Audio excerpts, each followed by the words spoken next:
মাঠে ময়দানে যা সংবাদ করো তোমরা তো মনে রাখো কিয়ামত পর্যন্ত তোমাদের স্ত্রীর পক্ষ থেকে কোনো সন্তান জন্মগ্রহণ করবে না। আল্লাহু আকবার। ইহুদি নাসারা বিশ্বাস করেছিল রাসূলকে তিনি আল্লাহর পক্ষ থেকে এসেছে, কিন্তু ইসলাম গ্রহণ করে নাই। কি গ্রহণ করে নাই? ইসলাম গ্রহণ করে নাই, কিন্তু মনের দিক থেকে বুঝতো এবং জানতো তারা তিনি হচ্ছেন আল্লাহর পক্ষ থেকে একজন রাসূল। এই জন্য নবী করিম সাল্লাল্লাহু আলাইহি ওয়াসাল্লামের ভাষ্য অনুযায়ী যেহেতু বলেছে যে আমার হাসান হোসেনকে ভালোবাসলো, সেজন্য আমাকে ভালোবাসলো, যে হাসান হোসেনের প্রতি হিংসা বিদ্বেষ করলো, তাহলে রাসূলের প্রতি হিংসা বিদ্বেষ করা। হাসান হোসেনকে যে ভালোবাসা মানে ঈমানের দায়িত্ব। কি দায়িত্ব? যে ইমাম হুসাইন রাদিয়াল্লাহু তাআলা যারা হত্যা করেছিল, শহীদ করে দিয়েছিল, তারা কিন্তু 5 ওয়াক্ত নামাজ পড়েছিল। তাদের মুখে কিন্তু জুব্বা, তাদের মুখে কিন্তু দাড়ি ছিল, মাথায় কিন্তু টুপি ছিল। ইমাম হুসাইন রাদিয়াল্লাহু তাআলা পিছনে কিন্তু তারা মুসল্লি নামাজ আদায় করেছিল। সেই সকল বাহিনী কিন্তু তারা ইমাম হুসাইন রাদিয়াল্লাহু তাআলাকে শহীদ করে দিয়েছিল। তার মানে বুঝতে হবে মুখে দাড়ি থাকলে, টুপি থাকলে, জুব্বা থাকলে কিন্তু প্রকৃত মুসলিম হওয়া যায় না। যাবে ঈমান এবং আকীদা ঠিক করতে হবে। ইমাম হুসাইন রাদিয়াল্লাহু তাআলা খিলাফতে বিশ্বাসী ছিল। কি বিশ্বাসী? খিলাফত বিশ্বাসী ছিল। কারণ নবী করিম সাল্লাল্লাহু আলাইহি ওয়াসাল্লাম খিলাফত কায়েম করেছেন, আবু বকর সিদ্দিক রাদিয়াল্লাহু তাআলা খিলাফত কায়েম করেছেন, ওমর রাদিয়াল্লাহু তাআলা খিলাফত কায়েম করেছেন, ওসমান রাদিয়াল্লাহু তাআলা খিলাফত কায়েম করেছেন, আলী রাদিয়াল্লাহু তাআলা খিলাফত কায়েম করেছেন। বিশিষ্ট চারজন সাহাবায়ে কেরাম রাদিয়াল্লাহু তাআলা আলাইহিম আজমাইন সহ নবী করিম সাল্লাল্লাহু আলাইহি ওয়াসাল্লাম খিলাফত কায়েম করেছেন। খিলাফত বিশ্বাসী ছিল, কিন্তু এজিদ ছিল কিন্তু গণতন্ত্র। তিনি খিলাফত বিশ্বাসী ছিল। কারণ হচ্ছে কি, বাপের নিয়ম অনুযায়ী তিনি খিলাফতে অর্থাৎ রাষ্ট্রপতি হয়েছে, তিনি খিলাফতের মাধ্যমে রাষ্ট্রপতি হননি। সম্মানিত হাজিরিন, এই জন্য ইমাম হুসাইন রাদিয়াল্লাহু তাআলার ব্যাপারে, ইমাম হাসান রাদিয়াল্লাহু তাআলার ব্যাপারে, আহলে বাইতের সম্পর্কের ব্যাপারে কখনো হিংসা বিদ্বেষ করা যাবে না। মনের দিক দাও, ভাষার দিক দাও, আচরণের দিক দাও, কোনো দিক দাও তাদের প্রতি যেমন এমন কথা বলবো যে মনের দিক দিয়ে আঘাত লাগে, কি বলা যাবে? কারণ তাদেরকে ভালোবাসা হচ্ছে ঈমানের দায়িত্ব। কিসের দায়িত্ব? ঈমানের দায়িত্ব। এবার নবী করিম সাল্লাল্লাহু আলাইহি ওয়াসাল্লাম তার আহলে বাইত সম্পর্কে 5 জন সহ নবী করিম সাল্লাল্লাহু আলাইহি ওয়াসাল্লাম সহ 5 জন ঘোষণা করেছেন। কয়জন? 5 জন। ইমাম নবী করিম সাল্লাল্লাহু আলাইহি ওয়াসাল্লাম বললেন, যাও আমার ফাতেমা রাদিয়াল্লাহু তাআলাকে ডাক দাও। ফাতেমা রাদিয়াল্লাহু তাআলা আসলেন, হযরতে আলী রাদিয়াল্লাহু তাআলা আসলেন। নবী করিম সাল্লাল্লাহু আলাইহি ওয়াসাল্লাম ডাক দিলেন, হাসান এবং হুসাইন কই?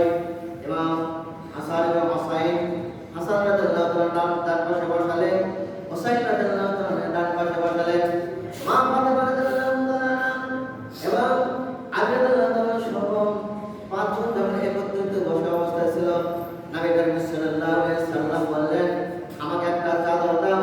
নবী করিম সাল্লাল্লাহু আলাইহি ওয়াসাল্লাম একটা চাদর দিয়ে এই 5 জনের উপরে চাদরটা ধরলেন। আল্লাহর দরবারে রাখতে বললেন, আল্লাহ আমার এই আহলে বাইতের প্রতি আমি ভালোবাসি, আপনি আহলে বাইতের প্রতি ভালোবাসুন। আল্লাহু আকবার। আহলে বাইত হচ্ছে নবী করিম সাল্লাল্লাহু আলাইহি ওয়াসাল্লাম কয়জন? 5 জন সম্পর্কে নবী করিম সাল্লাল্লাহু আলাইহি ওয়াসাল্লাম অত্যন্ত গুরুত্বপূর্ণ বিষয় বলেছেন। কারণ প্রান্তরের ট্রাজেডি ঘটনা 1 নম্বর হলো ইমাম হুসাইন রাদিয়াল্লাহু তাআলা তিনি সত্য ন্যায়ের পক্ষে তিনি অবিচল ছিলেন, কখনো মিথ্যা থেকে তিনি যান নাই। কারণ 5 কাফিলা গিয়ে যখন কারবালার মন্ত্র যখন উপস্থিত হয়েছিল, কুফার নগরে তিনি যখন চলে যাবেন, কিন্তু এজিদের বাহিনী কখনোই কুফার নগরে যাওয়ার জন্য তিনি যেতে দেননি, রাস্তায় বাধা হয়ে দাঁড়িয়েছিলেন। বলেছিল, তাকে অফার দেওয়া হয়েছিল, তুমি এজিদের নিষ্ঠা তুমি মেনে নাও, এজিদের আইন তুমি মেনে নাও। কিন্তু ইমাম হুসাইন রাদিয়াল্লাহু তাআলা বলল, আমি এজিদের আইন মানি না। কারণ হলো কি, আমি হচ্ছে খিলাফত বিশ্বাসী। কারণ এজিদ ছিল দুষ্ট, তিনি হচ্ছে মদ পান বেশি পান করত, সবসময় পাপের উপর নিমজ্জিত ছিল।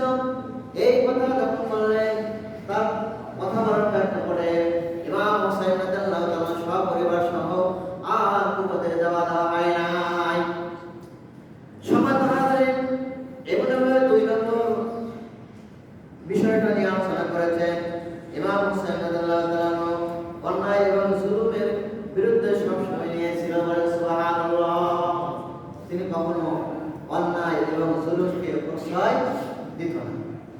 এমন একজন সাহাবা, এজিদ কিন্তু সাহাবা ছিল না, এজিদ কি ছিল না? সাহাবা ছিল না, তবে ছিলেন। কিন্তু ইমাম হুসাইন রাদিয়াল্লাহু তাআলা কিন্তু সাহাবা ছিল। ইমাম হুসাইন রাদিয়াল্লাহু তাআলা চতুর্থ হিজরিতে জন্মগ্রহণ করেছিলেন, আর এজিদ জন্মগ্রহণ করেছিলেন 26 হিজরিতে। প্রায় 24 বছরের বড় ছিল ইমাম হুসাইন রাদিয়াল্লাহু তাআলা। জ্ঞানের দিক দিয়েও বড়, বয়সের দিক দিয়েও বড়, সাহাবে একরাম সেই দিক দিয়েও তিনি বড়। কোন দিক দিয়ে এজিদের পক্ষে ছিলেন না। ইমাম হুসাইন রাদিয়াল্লাহু তাআলা তিনি চিন্তা করলেন যে তার এজিদ বাহিনীকে বলল, দেখো আমাকে তোমরা আটকে রেখেছো, আমাকে তোমরা যেতে দাও। কারণ হলো আমি 3টা অফার তোমাদেরকে দেব। কয়টা অফার? 3টা অফার। আমাকে মদিনাতে ফেরত দেওয়া হোক, মদিনায় আমি ফেরত চলে যাব। 2 নম্বর অফার দিলাম যে আমাকে এজিদের দরবারে যেতে দাও। 3 নম্বর অফার দিয়েছিলাম আমি যে কোনো একটা রাষ্ট্রের পাশে চলে যাব, এখান থেকে চলে যাব। কিন্তু 3টা অফারের কারণে এজিদ বাহিনী আব্দুল্লাহ ইবনে জিয়াদ যে বাহিনী পাঠিয়ে দিয়েছিল, কেউ সেটা গ্রহণ করল না। তাদের বক্তব্য একটাই যে এজিদের আইন কানুন তুমি মেনে নাও। সঙ্গে সঙ্গে ইমাম হুসাইন রাদিয়াল্লাহু তাআলা বলল, দেখো এজিদের আইন আমি কখনো মেনে নিতে পারি না। এরকম কথাবার্তা যখন বলতেছিল ইমাম হুসাইন রাদিয়াল্লাহু তাআলা আনহু, এমন সময় আসরের নামাজের সময় হয়ে গেল। আসরের নামাজের যখন থেকে ইমামতি করলেন, এজিদের বাহিনী, শিমারের বাহিনী, আব্দুল্লাহ ইবনে জিহাদের বাহিনী কিন্তু এই আসরের নামাজের ওয়াক্ত হওয়ার কারণে তারা ইমাম হুসাইন রাদিয়াল্লাহু তাআলার পেছনে কিন্তু নামাজ পড়েছিল। চিন্তা করেন, তারা কিন্তু মুসলমান ছিল। কি ছিল? মুসলমান ছিল। 5 ওয়াক্ত নামাজ পড়তো, দাড়ি ছিল, টুপি ছিল, পাগড়ি ছিল। তারপরেও তারা ইমাম হুসাইন রাদিয়াল্লাহু তাআলাকে বিন্দুমাত্র ছাড় দেয়। 3টা অফার দিয়েছিল সুন্দর, যে আমাকে মদিনায় যেতে দাও, অথবা এজিদের দরবারে যেতে দাও, অথবা যে কোনো একটা রাষ্ট্রের পাশে আমি এখান থেকে চলে যাব। বাঁচার জন্য কত কথা বলেছেন। তিনি যুদ্ধ করার জন্য কখনো আসে নাই। কিন্তু অনেকে বলেন যে ইমাম হুসাইন রাদিয়াল্লাহু তাআলার অনুরোধ ছিল, এই কথাটা কখনোই দোষ বলা যাবে না। কারণ যে ব্যক্তি নবী করিম সাল্লাল্লাহু আলাইহি সাল্লামের গৃহে জন্মগ্রহণ করেছে, তিনি কি ভালো ইসলাম বোঝে না? বোঝেন কিনা? তিনি ইসলাম রাসূলের কাছে থেকে ইসলাম শিখেছেন, কোরআন শিখেছেন, দিন শিখেছেন, সবকিছু সুন্দরভাবে শিখেছেন। এমন একজন ব্যক্তি কখনো ইসলামের ভুল করতে পারেন নাই। তিনি জান্নাতের সার্টিফিকেট পেয়েছেন এবং জান্নাতের সর্দার হয়ে যাবেন, রাসূলের ঘোষণা। এমন মহান ব্যক্তি যে ডিসিশন নেবেন সারা বিশ্বের মুসলমানদের রক্তক্ষরণ হয় এই জায়গায়, যে অন্যায়ভাবে কারখানা প্রান্তরে ইমাম হুসাইন সহ পরিবার সহ কতগুলো লোককে শহীদ করে দিয়েছিল। এমন একটা ট্র্যাজেডি ঘটনা এই 10ই মুহররম, আজকে শুক্রবার দিন ঘটেছিল। এই 10ই মুহররম ঘটেছিল। ইমাম হুসাইন রাদিয়াল্লাহু তাআলা কিন্তু সেখান থেকে যাওয়ার জন্য প্রস্তুতি গ্রহণ করলেন, কিন্তু দেখলেন যে তাকে ছেড়ে দেওয়া হচ্ছে না। এক পর্যায়ে যখন ফুরাত নদীর পানি পান করতে যাবে, সেখানে তাকে যেতে দেওয়া হলো না। যে ফুরাত নদীর পানি আকাশের বৃষ্টির পানি করে ফুরাত নদীর ভরে যায়, যে ফুরাত নদীর পানি বনের সাগর খায়, বনের উপরে গায়ে ভরা খায়, যে ফুরাত নদীর পানি পাখি খায়, অন্য অন্য যন্ত্র খায়, যে ফুরাত নদীর পানি বিধর্মী খায়, অন্য অন্য প্রাণীগুলো খায়। আজকে নবী করিম সাল্লাল্লাহু আলাইহি ওয়াসাল্লামের আহলে বাইত জান্নাতের সর্দার ইমাম হুসাইন রাদিয়াল্লাহু তাআলাকে এই ফুরাত নদীর পানি পান করতে দেওয়া হয় নাই। শুধু কারণ একটাই, খেলাফত প্রতিষ্ঠা। কয়টা কারণ? একটাই কারণ, খেলাফত প্রতিষ্ঠা। ইমাম হুসাইন রাদিয়াল্লাহু তাআলা স্বপ্ন দেখলেন নবী করিম সাল্লাল্লাহু আলাইহি ওয়াসাল্লাম এক পেয়ালা পানি নিয়ে, জান্নাতি পানি নিয়ে, জান্নাতি শরবত এসে বললেন, নানু ভাই তুমি অপেক্ষা করো আর একটা দিন, অর্থাৎ রাত্রে তুমি স্বপ্ন দেখলেন পরের শুক্রবারের দিন, আগামী শুক্রবারের দিন তোমার সঙ্গে আমার জান্নাতে দেখা হয়। সুবহানাল্লাহ। ঘুম থেকে জাগ্রত হওয়ার পরে ইমাম হুসাইন রাদিয়াল্লাহু তাআলা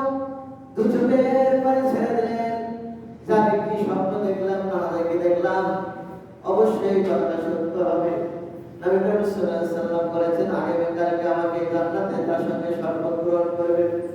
তিনি শুক্রবারে তিনি রোজা ছিলেন, এই 10ই মুহররম থেকে রোজা রেখেছিলেন, হাওয়া করে কাঁদতেছিলেন।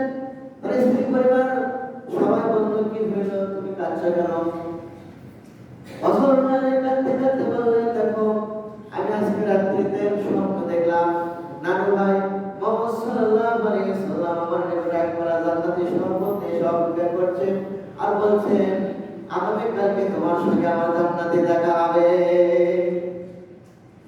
এভাবে সকাল যখন ভোর হয়ে গেল, তিনি বুঝতে পারলেন কাল প্রান্তরে আমার জীবন শেষ হবে, আমি শহীদ হয়ে যাব।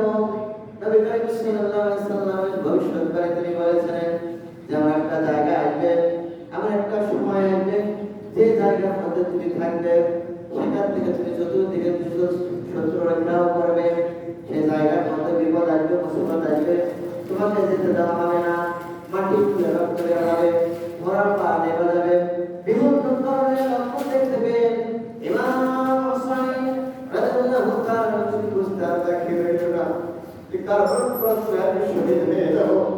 একের পর এক যখন তিনি যুদ্ধের ময়দানে তিনি যুদ্ধ করতে চায় না, সমস্ত এসেদের বাহিনীকে ডেকে ডেকে বলল, দেখো তোমরা কার সঙ্গে যুদ্ধ করার জন্য এসেছো?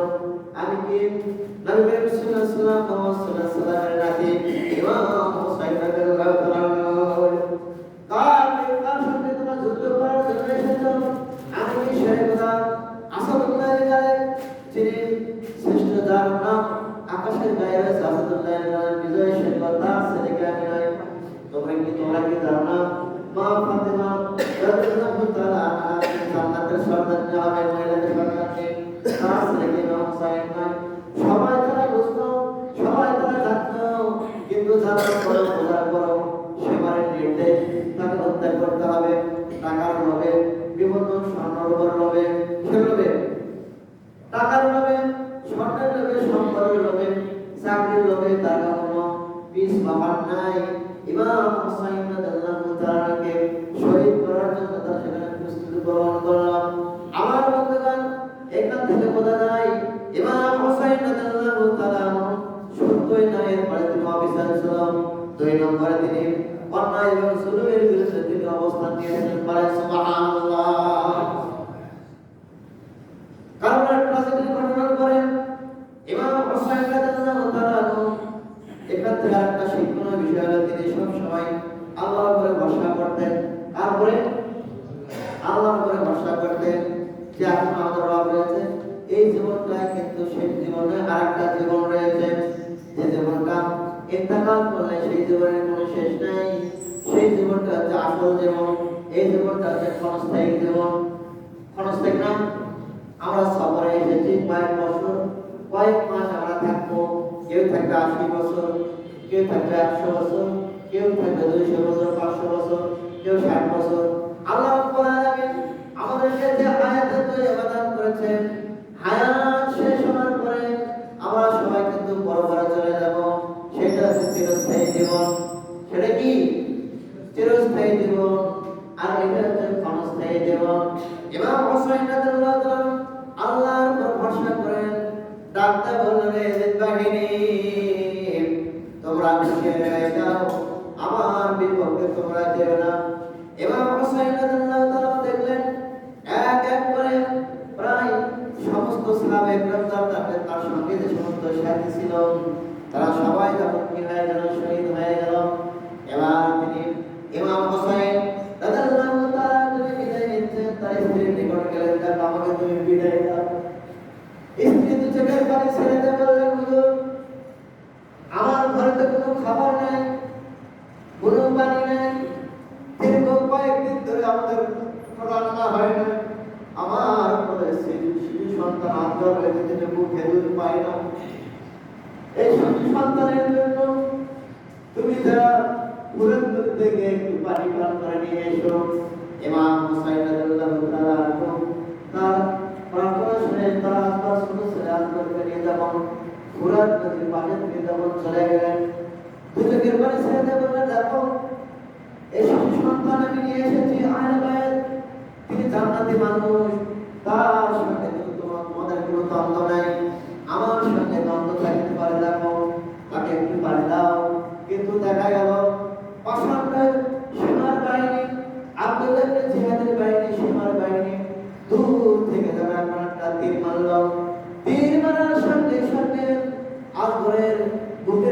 মধ্যে তিনটা পারে বের হয়ে গেল। এমন সময় সেখানে আসগর শিশু সন্তান জান্নাতি মানুষ সেখানে ইন্তেকাল করলো। ইমাম হুসাইন রাদিয়াল্লাহু তাআলা কথা বলতে পারছিলেন না। হায়, আমি আমার সন্তানকে এখানেই শেষ করে দিলাম। প্রচন্ড সীমার বাহিনী কিভাবে তীর করে আমার সন্তানকে শেষ করে দিল।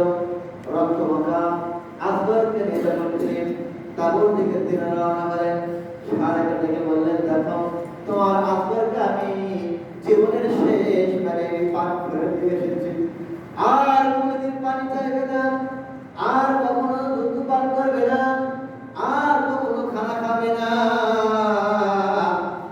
তোমার সন্তানকে তার পানি পান করবে না, তোমার সন্তানকে সারা হাওয়া করে কাঁদেন, তাবুকের মতো কুন্দন করে যায়। এমন কান্না আকাশ বাতাস বিলুপ্ত হয়ে যায়। পাখিরা কাঁদে, বাতাস যখন বইতেছিল এমন বাতাস, এমন পশু পাখিগুলা কাঁদে। সমস্ত মানুষ, সমস্ত যে সমস্ত আশেপাশের প্রাণী ছিল, জন্ম ছিল, তারা কন্দন করে। কিন্তু পাষাণ্ড সীমার বাহিনীর অন্তরে এক বিন্দু ভালোবাসা জন্মিল না। এমন সময় যুদ্ধ করতে করতে যখন শেষ প্রান্তে তিনি রোজা অবস্থায় ছিলেন, চিন্তা করলেন, আমি তো রোজা রয়েছি, ফুরাত নদীতে একটি ইফতার করে ফুরাত নদীর পাশে যখন হাত তুলে যখন পানি তুলবেন, মনে পড়ে গেল আসগরের কথা, মনে পড়ে গেল তার সাহাবায়ে কথা, তার সঙ্গী সাথীর কথা। পূর্বের মুহূর্তে আমার সন্তান এই পানির জন্য এক ফোঁটা পানি পায় না, আমি কাছে ফুরাত নদীর পানিতে ইফতার করে পানি খাওয়ার হলো না। সঙ্গে সঙ্গে আসগরের কথা মনে পড়ে ফুরাত নদীর পানিটা ফেলে দিল, আর পানি খাওয়া হলো না। ফুরাত নদীর থেকে যখন উপরে উঠলো, ওঠার পরে বৃষ্টির না তীর তারপরে আসা শুরু করে দিলাম। আবার বক্তব্য দেওয়া শুরু করে, দেখো আমার গায়ে তোমরা তীর মারো না, আমি কি অপরাধ করেছি? আখির জামানার নবী জনাবে মুহাম্মদ রাসূলুল্লাহ সাল্লাল্লাহু আলাইহি সাল্লামকে তীর তোমরা গিয়েছিল না, তার নাতি কি আমি নই? এইভাবে এত আর্তনাদ করলেন, প্রার্থনা করলেন। আমি যুদ্ধের তিনি বিপক্ষে ছিলেন, তারপরও সীমার বাহিনী আর ছাড়ল না। ইমাম হুসাইন রাদিয়াল্লাহু তাআলাকে সঙ্গে সঙ্গে তারা দুনিয়া থেকে চিরে বিদায় করে দিল। আমার বন্ধুগণ, ইমাম হুসাইন রাদিয়াল্লাহু তাআলা শহীদ হওয়ার পর এমন ভাবে চতুর্দিক থেকে যেন অন্ধকার এসে গেল, মনে হচ্ছে যে একটা কেমন শুরু হয়ে যাবে। আলো নাই, চতুর্দিকে অন্ধকার। সবাই যখন কান্নার আওয়াজ শুরু হয়ে গেছে, বাতাসের কান্না, পাখির কান্না, আকাশের কান্না, আসমান জমিন যেমন কাঁদতে শুরু করে দিল। হায়রে,